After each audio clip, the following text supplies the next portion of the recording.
আমরা তো গডফাদারদেরই গ্রেপ্তার করছি। আমরা তো খুব বেশি নিচের কাউকে, খুব বেশি ব্রাঞ্চগুলোকে হাত দিচ্ছি না। আমরা গডফাদারদেরকে গ্রেপ্তার করছি দেখেই মোহাম্মদপুর আগের তুলনায় অনেকটা স্থিতিশীল, এবং আমরা আশা করি অদূর ভবিষ্যতে, নিকট ভবিষ্যতে মোহাম্মদপুর আরও বেশি নিরাপত্তা প্রিয় হবে এবং সবাই নিরাপদে মোহাম্মদপুরে বসবাস করতে পারবে। এবং মোহাম্মদপুরের এগেনস্টে যে হাইপটা, যে মোহাম্মদপুর আসলে সিটি অফ গডস, সেটা অনেক কথা বলা হয়, এগুলো আসলে একটা হাইপ। এগুলো থেকে আমরা মোহাম্মদপুরকে বের করে নিয়ে আসার চেষ্টা করছি, অনেকটা নিয়ে এসেছি।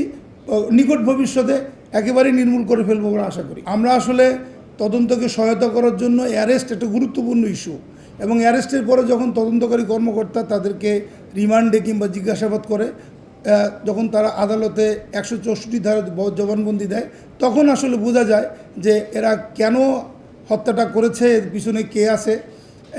যেহেতু আমরা সরাসরি তদন্তটা করছি না, আমার মনে হয় থানা পুলিশ এই ব্যাপারে ভালো তথ্য দিতে পারবে। কাজ তো সাপ্রেস করলে আরও বেশি থাকে, আরও সচেতন থাকতে হয় আমাদেরকে, কেউ আবার মাথাচাড়া দিয়ে উঠে কিনা। সেজন্য আমাদের এক্সটেন্সিভ পেট্রোল, মোটরসাইকেল পেট্রোলিং, এবং রাতের বেলা আমরা বিশেষ করে বেশি করে মোটরসাইকেল এবং আপনার আমাদের যে টহল, ডাবল কেবিন পিক আপের টহল বাড়িয়ে দিয়েছি। যেসব জায়গায় আমরা মনে করি যে এইসব জায়গায় একটু থ্রেট আছে, সেই সব জায়গাগুলোকে আমরা স্পেশাল অ্যাটেনশন দিচ্ছি, এবং এর সুফলও আমরা পাচ্ছি আর কি।